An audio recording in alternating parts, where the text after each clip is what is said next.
All right, so let's dive into this whole 27 Club thing. Yeah, it's definitely a fascinating topic. A lot of mystery there. You've sent over like a ton of material, Wikipedia, Reddit threads, articles, and they're all kind of exploring this idea that musicians are somehow prone to dying at 27. So I guess our goal today is to cut through the noise and figure out, is there any truth to this?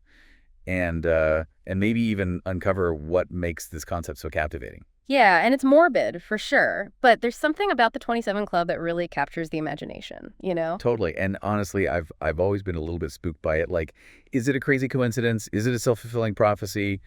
Or is there something darker going on within the music industry itself? I think those are all questions worth exploring. Yeah. But before we get too deep, let's make sure we're all on the same page here. For someone who might not be familiar with the 27 Club, what exactly are we talking about? Yeah, good point. It feels like one of those things everyone just knows, but maybe can't fully explain. Right, essentially the 27 Club is this group of popular musicians, artists, and actors, although the membership is always debated who all died at the age of 27. And it's not just any death, right? It's almost always tied to this image of like a hard-living rock and roll lifestyle, substance abuse, tragic accidents, suicides. It almost feels like a curse. Exactly. And that perception is definitely fueled by some of the biggest names associated with the 27 Club. Jimi Hendrix, Janis Joplin, Kurt Cobain, Amy Winehouse, Jim Morrison, Brian Jones. These were icons who lived fast and died young, and their stories really add to that mystique and tragedy.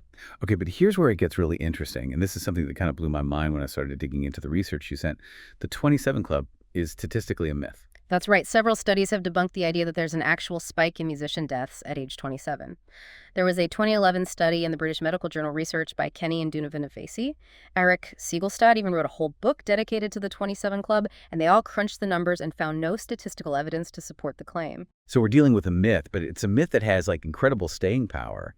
And that's what I find so fascinating. Why do we cling to this idea even when the facts say otherwise? I think it comes down to our fascination with storytelling and our tendency to seek patterns even where they don't exist.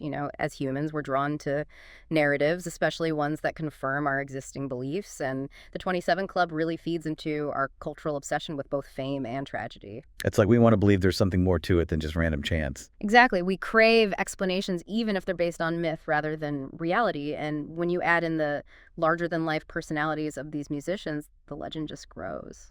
It feels like the myth really gained traction in the early 70s. There was a 1971 Guardian article about Jim Morrison's death that mentions it. And then, of course, there's Kurt Cobain. Yeah, Cobain's story is almost eerie in retrospect. In a 1991 interview, he actually references the 27 Club, and just a few years later, he tragically died at that very age. Chilling. And then Amy Winehouse's death in 2011 really seemed to catapult the 27 Club back into the public consciousness. It was like all over the news. You couldn't escape the references.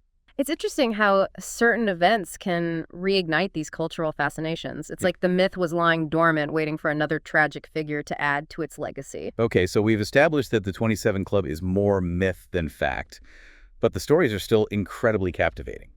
Let's dive into some specific examples from the research you provided. We've got Robert Johnson, the legendary bluesman, and this whole tale of him selling his soul to the devil at a crossroads in exchange for musical talent. Ah, yeah. That story is a classic example how legend can overshadow reality. It definitely adds to the mystique of the 27 Club, but it also detracts from Johnson's genuine musical genius. It's almost like the myth is so good, it becomes more important than the actual person. Exactly, and it raises the question, are we more fascinated by the myth or by the artistry? Then there's Pete Ham of Badfinger, a band that was often touted as the next Beatles, who ended up facing just terrible exploitation from their management and the music industry as a whole. Yeah, Ham's story is truly heartbreaking. He co-wrote Without You, which became a massive hit for Harry Nilsson, but ended up penniless due to some really shady business dealings. It makes you wonder about the dark side of the music industry. Do you think the industry bears some responsibility for these tragedies? It's a complex question for sure. The music industry can be a brutal place, especially for young artists. The pressure to succeed, the constant touring, the temptation of drugs and alcohol. It's easy to see how things can spiral out of control. And it's not always substance abuse or mental health struggles. We've got Mia Zapata, the lead singer of the Gits, was tragically murdered at 27. Her story is a reminder that not all 27 Club deaths fit that stereotypical image. Absolutely. Zapata's murder really underscores the vulnerability of artists, particularly women in the industry. It's a chilling reminder that the dangers can extend far beyond self-destructive behaviors. And then we even have this whole white lighter myth, adding another layer of eerie coincidence. Jimi Hendrix, Janis Joplin, Jim Morrison, and Kurt Cobain were all supposedly found with white BIC lighters upon their death. Again, this has been debunked, but it just shows how these small details can fuel larger narratives. We're drawn to patterns and hidden meanings, especially when dealing with death, and it adds to the mystique. So before we move on, I'm curious what stands out to you about these individual stories. Now that we've acknowledged the myth, does it change how you view the 27 Club? For me, it's the human element that really resonates. These were incredibly talented individuals who faced immense pressure and often struggled with personal demons. And I think the 27 Club, while statistically unfounded, serves as a reminder of the fragility of life, especially in a field that often glorifies excess. I agree. And while 27 may not be statistically significant, we can't ignore the fact that musicians do face unique pressures. We see it all the time, the relentless touring schedules, the constant scrutiny from the media and fans, the pressure to constantly produce new music. It takes a toll. Right. Yes. And the music industry itself often perpetuates a culture that prioritizes profit over well-being.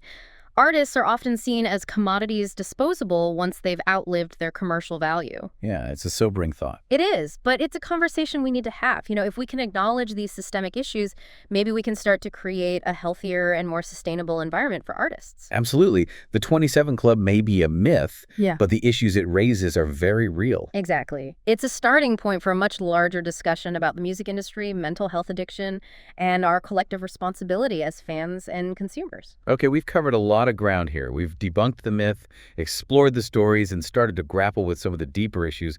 When we come back, we'll delve into even more examples, explore some lesser-known members of the 27 Club, and see if we can start answering that question about our collective responsibility. All right, so we've established that the 27 Club is more myth than statistical reality. But even though it's been debunked, it still feels like there's something to be learned from all these stories. Oh, absolutely. I agree the myth itself might be flawed, but it shines a light on some really important issues within the music industry and beyond. Totally. And there are so many more stories to unpack. Like the Wikipedia page for the 27 Club has this massive list of identified members, some famous, some less so. Yeah, and that list itself is interesting, right? It creates this illusion of concrete evidence, even though the criteria for inclusion can be pretty subjective. It's true, like Jimi Hendrix being on there makes total sense. But then you have someone like Louis Chauvin, a ragtime musician from the early 1900s. Super talented, no doubt. But does he really fit the mold of the rock and roll martyr we typically associate with the 27 Club? Right. It highlights how the myth can warp and expand over time, almost like a cultural game of telephone. The core concept remains, but the details get fuzzy. Okay. But even among the lesser-known names, there are some incredibly powerful and tragic stories. We talked about Pete Ham of Badfinger earlier, but the details of his financial exploitation are just heartbreaking.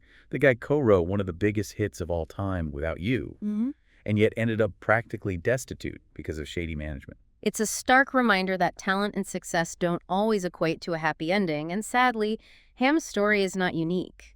There are countless examples of artists who've been taken advantage of by the industry. It makes you wonder how many stories we don't even know about, artists who face similar struggles but never reach the same level of fame as a Hendrix or a Joplin. It's a sobering thought, and it speaks to a larger point. The 27 Club is as much about our selective attention as it is about any inherent danger of turning 27. The Reddit threads you sent were full of people discussing this very idea, like how the focus on this one specific age might actually distract us from the larger issues of mental health and addiction within the music industry as a whole. It's an important point. It's not like these problems magically appear at 27 and disappear after, It's a continuous struggle that affects artists of all ages and levels of success. And it feels like the culture of the music industry itself can often exacerbate these issues. There's this constant pressure to perform, to be on all the time, to push boundaries and indulge in excess. It can be a toxic environment. Absolutely. And the fans, the media, even social media, they all contribute to this pressure cooker environment. It's a complicated web of factors. One Reddit user, Center to Wave, put it really well. They said that fame, especially at a young age, opens more pathways to abuse and creates a social circle that either encourages bad behavior or simply looks the other way. It's like a recipe for disaster. That's a powerful observation, and it points to the responsibility we all share, artists, industry executives, fans, to create a culture that prioritizes well-being alongside artistic expression. It's not about censorship or stifling creativity, but about fostering a space where people feel supported and safe. That makes a lot of sense. So knowing all this, does it make you rethink the way we talk about the 27 Club? Are we doing more harm than good by perpetuating this myth, even if it's just out of fascination? It's a valid question. I don't think we should shy away from these stories or pretend the myth doesn't exist, but we need to be mindful of how we frame the conversation. It's not about glorifying death or romanticizing self-destruction. Right. It's about using these stories as a springboard to talk about the systemic issues, Yeah. the pressures, the need for change. Exactly. Maybe the 27 Club is less about the number 27 and more about asking ourselves, what can we learn from these tragedies to prevent future ones? And that's a question that extends far beyond music, right? Absolutely. We see similar patterns in other high-pressure fields, acting, sports. It's a broader conversation about talent, ambition, the pursuit of success, and the toll it can take. Think about Heath Ledger gone at 28, or more recently, Chadwick Boseman, who died at 43 after a private battle with cancer, while still delivering these incredible performances. It makes you wonder if the 27 Club is just one small piece of a much larger puzzle. I think you're right. It's like we're seeing the tip of the iceberg, and the question is what lies beneath the surface?